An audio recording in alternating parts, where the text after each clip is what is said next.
Hey buddy, it's Peter, and this is the 2025 Kawasaki Vulcan Custom, and this is the Vulcan Classic, both 2025s. And in this video review, what we're going to do is go over all the details and show you all the differences between these two, because although they are essentially the same bikes, there's a lot of things that are just a little bit different that I don't think any other videos are pointing out. So that's what we're going to try to do on this channel, is point out the things that the other videos aren't pointing out, and I can do that here at Jim Gilbert's Wheels and Deals, Jim Gilbert's Power Sports.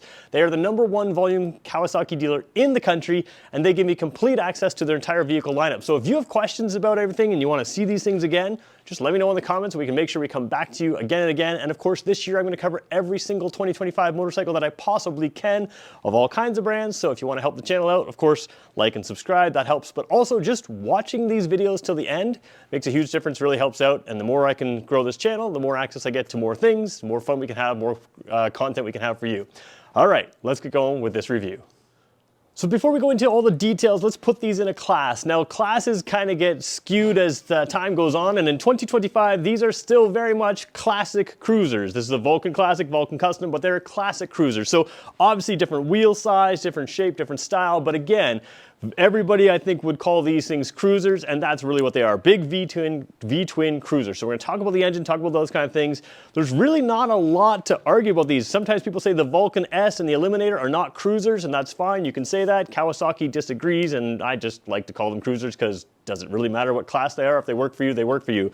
But these are really about style, comfort, and just exactly that, cruising. So what I like about what Kawasaki does is, again, some people think of them as a sport bike company or a dirt bike company. They really don't share components when they go into these cruiser type things. And when you think about it, they actually offer a lot of range. These are just 2 of the 3 in the range. You can get the Vulcan Classic, the LT, which we've reviewed before already this year, and it's got the windshield. It's actually got an extra year of warranty over these ones as well. So there's some options there.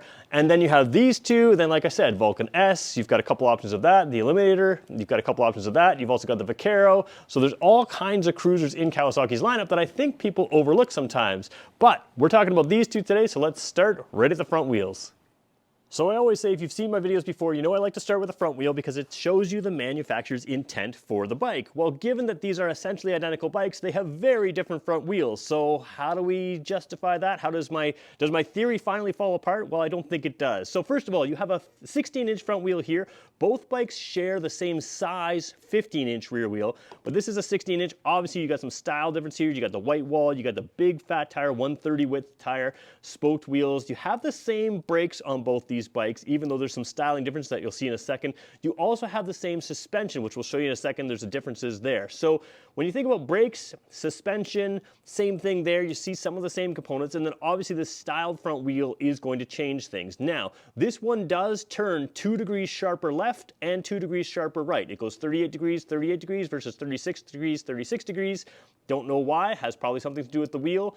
Maybe it has something to do with the handlebars, which are also different on these bikes. But at the end of the day, you do have the same intent here. What you will find, though, is aside from the style difference, this one to me feels a little bit more stable at slow speeds and at a sharp angle. So I don't know if that's why they limit it 2 degrees. I don't think that would be why. But to me, just low speed maneuvering, this one's going to feel a little bit more stable to me. Now, you may feel different, but let's take a look at the other wheel and just look at some quick differences there. Before we go there, let me just scroll up for a second so you can see the suspension that I'm talking about. You can see it is right side up suspension, so it's not like the upside down like a sport bike or anything like that. But you've got the covers there. Let's just take a look at that, and we'll go right over to the next bike, the custom bike, and we'll show you that one. So fading into this one here, you can see that you don't have any fork tube covers up here. This bike's a few pounds lighter than the other bike. I think most of that comes down to probably tire weight. There are a few different components. You'll see them along the way, but just a couple pounds lighter. But you see a totally different wheel here. Now, it may not show up on camera because I'm kind of filling the screen with both of them, but the previous tire was 16 inches, and it was 130 wide. This is 21 inches across, and it's 90 or 80 wide, I believe. So it is a very narrow tire and a very tall tire. This one doesn't have spoked wheels. You've got the traditional alloy, or not traditional, non-traditional alloy wheels. But like I said, the brake is the same, the suspension's the same, travel's the same design, even though you don't have the covers up there. So essentially, you're dealing with a very similar riding bike at speed.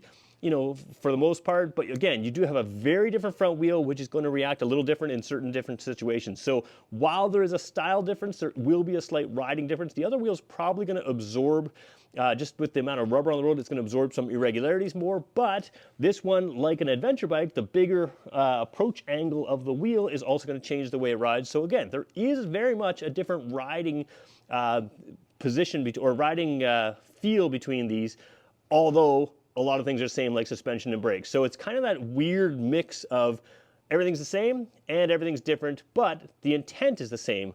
Long distance cruising, having fun, or I did not say long distance cruising, but you know, certainly weekend cruising, that kind of thing. That's what these are really designed for. You could go into long distance cruising with these for sure. You could put some accessories on there, but that's what you've got here. Let's take a look at the engine. Taking a look at the Classic first, what you have here is what appears to be air-cooled V-twin, but that is just styling. There is liquid-cooled between the frame rails there, so you do have some consistency there. These things aren't huge horsepower numbers, around 50-ish horsepower, but lots of torque, and that's what you want for a traditional feeling cruiser, and that's what these are aimed for, is a traditional feeling cruiser. So big V-twin, lots of torque, lots of power. The bigger differences here, you can start to see some differences. Obviously the chrome styling here, we're going to show you that. Also the frame rails here are kind of a darker gray. To me, maybe they are the same color. Yeah, you know, that they might be the same color, but we'll show you them in a different, but they look a little different with the color there. Bigger difference here is you have the floorboards here on the Classic, so a little bit more foot position there, and a much larger brake pedal. So we'll show you that a little bit up close a little bit later, but those are a couple differences that are going to give you a different feel when you sit on this bike. Let's just quickly show you the Classic now, or sorry, the Custom. I keep mixing them up. So a little different angle here, but I just want to show you the blacked out pipes here. As far as I know, the pipes are the same. They are sort of cut the same way, styled the same way, but of course different coloring. And then I want to show you the brake pedal here. We're going to zoom into that just a little bit here. Actually, we'll zoom all the way in there. So you do have a little bit smaller brake pedal than the Classic. And if we come out just a little bit, you can see you have foot pegs instead of floorboards here. So that's going to change your riding position there. So we'll take this angle here, try to take a good look at that. We'll just quickly show you the other brake pedal, and then we're going to sit across these bikes and talk about some differences there.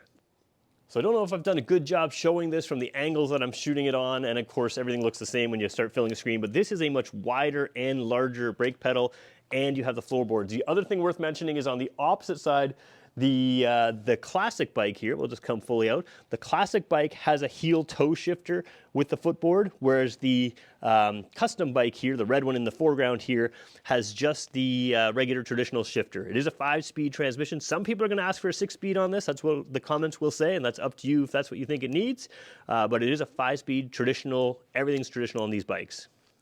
So jumping across these bikes, you do have basically a very similar seat on both of them. We'll show you that up close in a second, but let's just jump across. So a couple minor differences. Like I said, this one turns 2 degrees less sharp than the other one. So why? We don't know. And your foot pegs are a little bit forward. You definitely have that forward, forward control feeling of the foot pegs. Sitting very upright here. The handlebars are very different shape. We're going to show you that in a second here. These ones come straight across. The other ones kind of dip down and in. But for me, the riding position is fairly similar from the seat to the handlebar, even though you have very different shapes. So again, very traditional cruiser feel. We're going to show you the gauges, all that kind of stuff. One thing worth pointing out, this headlight housing is smaller than that headlight housing. Don't know why, just part of the style there. Signal lights are the same, that kind of thing, but different housing right there. Overall riding position, fairly comfortable. If that's what you like in a cruiser, I like to be a little more square, a little more mid-controls, but this one again, foot pegs there, very traditional. Now let's just jump straight across to the Classic here.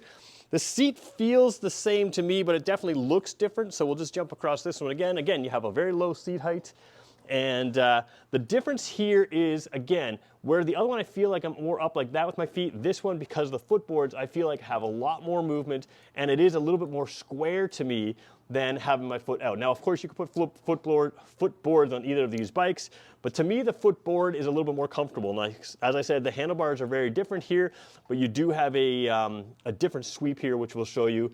But the overall riding position does feel fairly similar from seat to handlebars, but seat to leg, because of those flexibility of those floorboards, is going to give you a slightly different feel to each one. So again, if you like the style of one, you may like the riding position of the other, and then you have to really start making some decisions. A couple other things worth noting, 0.2 inches difference in seat height. I believe this one's a hair lower, same with ground clearance. It's all to do with the front wheel. Like I said, suspension's the same, brakes are the same. frame, everything. A lot of these pieces are the same. It's probably just the front wheel creating that very, very, very minor difference in seat height, and you're not going to notice. I'm about 6 feet tall. Both these bikes, although they're heavy bikes in that 600-pound range, are both very manageable as far as being not intimidating for an average rider. Obviously, if you're a very small rider or not ready for a big, heavier bike, then these aren't for you. But they don't feel intimidating for a bigger, heavier bike. If you were to have a different style bike of this weight, it would feel very intimidating. These ones don't feel intimidating at all. So taking a look at the Classic here, I want to show you sort of the rear seat and the main seat. We're going to try to get the similar angle on both bikes. One thing I will say is just visually, this seat cover is attached to the entire seat. A lot of time they sort of let the rear section breathe and it comes down like that. You are going to see that in the custom bike, but I think the foam is the same shape on the front seat. You can sort of see the seam forward.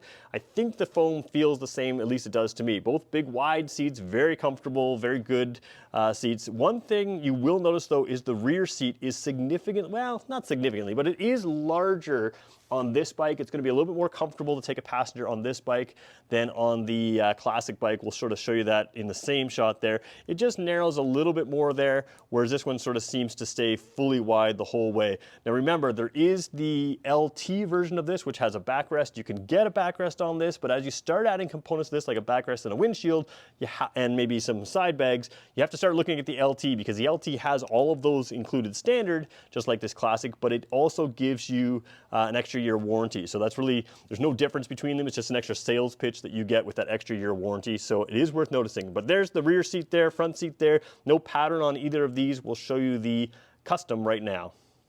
So I know I haven't got the exact same angle here, but this seat is a little bit less wide, I think, maybe a hair longer. It's hard to say for sure. And again, there's no real seam in there, so it does look like a very different seat. And again, it is. They're all one-piece seats, but when you start feeling the foam in here, you can see that this cover is actually not touching, and you can see it comes back to here. It has a similar shape there. So I think the front seat is designed with the same foam.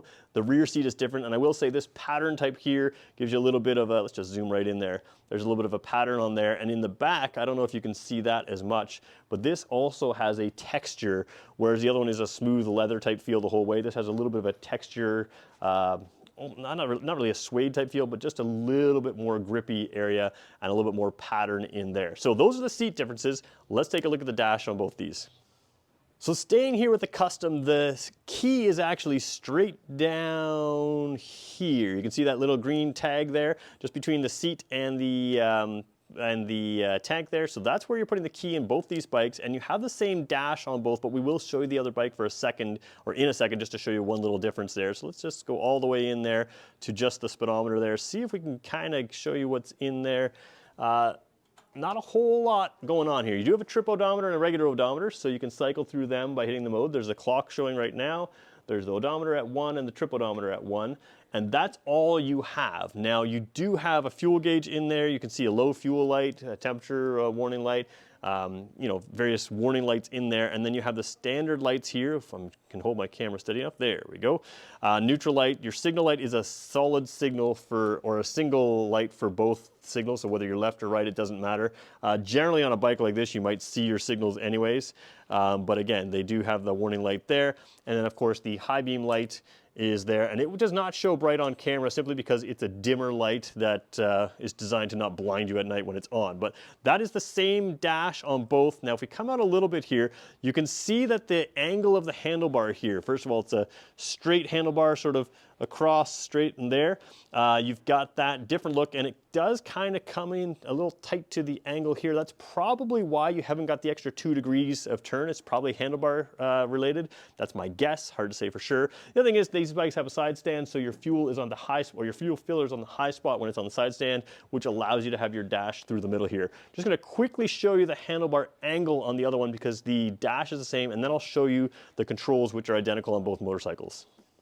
So we've got a lot of glare here on this just because I'm under the lights, and that's why we showed you the other bike. But I do want to show you that the handlebars come out, they go down, sweeping around, and then they come back up on the other side. So you have, again, up over there and then around. So you do have a very different style handlebar to these. Again, like we mentioned, the larger headlight as well. Now I'm going to show you the controls here on the handlebar in a second, but I just want to step out for a second if we can do that without trying to do it as smooth as I can without cutting it here.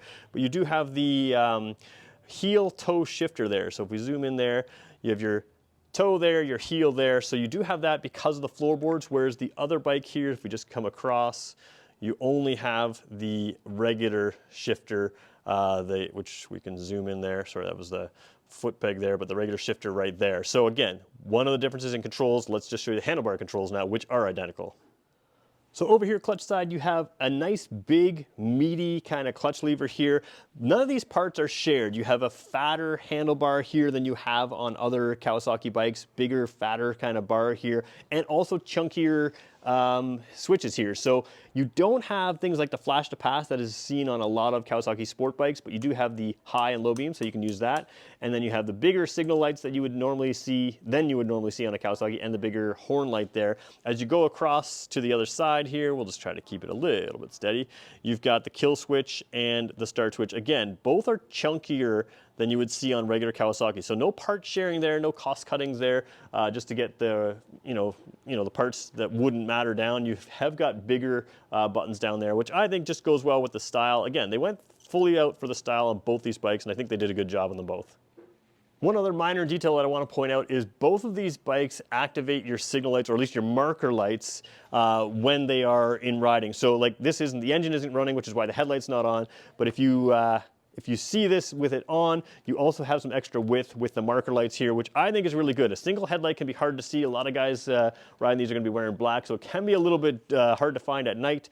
So now having the extra lights beside you on both these bikes does give a little extra light, a little extra presence on the road, which I like. Nice little safety feature, and again, fits the style of the bike.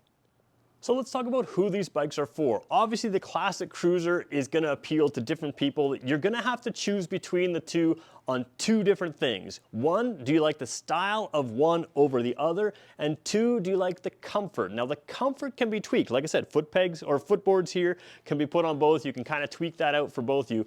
But those are the main differences between the two. Generally speaking, they're the same comfort. You can still fit a rear passenger on both. I didn't want to overplay the different size seats. They're both better size seats than you would have on something like a sport bike, so you can definitely fit a rear passenger on both. Like I said, there is that LT model, which is basically a model very similar to this with a big windshield, side bags, a backrest for your passenger. If you start adding those types of accessories onto this bike, you are going to probably want to consider that LT just as an option. Like I said, you get those things anyways, and then you also end up with that extra year warranty. So it's worth considering there. It's just an extra sales feature that they throw into these bikes that you don't see in a review like this. The other thing is, you have to decide how you're going to use these bikes. A lot of people say this bike needs an extra 6th gear. I don't know that that's the case, but that's probably the case if you're doing constant higher speed highways. I think if you're like most people and you want to go for a cruise and you want to go for 80 km an hour, 50 mile per hour, those types of roads, that's your primary driving experience. Both these bikes are going to be absolutely great. They can absolutely do highway. Like, let's not kid ourselves. They've got tons of torque. They've got enough horsepower. They can do that. But some people are rightfully saying should have a 6th gear for that. Now, why doesn't it have a 6th gear? Because everything in these is classic. Classic and custom are both classic cruisers. Everything about it is the exact feel. You have that chunk to the shifts. You have the V-twin engine. It's all about the overall feel. So you're buying these bikes new, knowing, hey, you don't have to worry if somebody else did the oil changes. You don't have to worry if somebody else tried to customize it and messed with the geometry or anything like that. Both these bikes come from the factory the way they are, relatively unchanged, but it's harder and harder to buy in 2025 a bike or any kind of vehicle that is a true classic feel. So you could still buy these new out of the showroom and have that classic feel, and I think that alone sets them apart. You're having more and more bikes go to digital dashes, digital this, digital that, adding those 6 gears because customers want them, but you lose some of that charm. Every motorcycle is a compromise, and that's the same thing with these, and that's part of the fun of motorcycling, is driving something that's a little bit of a compromise. So, which one's best for you, the classic or the custom? Let me know in the comments below, and remember, we're gonna have more cruisers, more stuff on this channel very soon, so make sure you stay tuned, hit the subscribe button, and if you made it this far in the video, thanks everybody for watching. We'll catch you in the next one.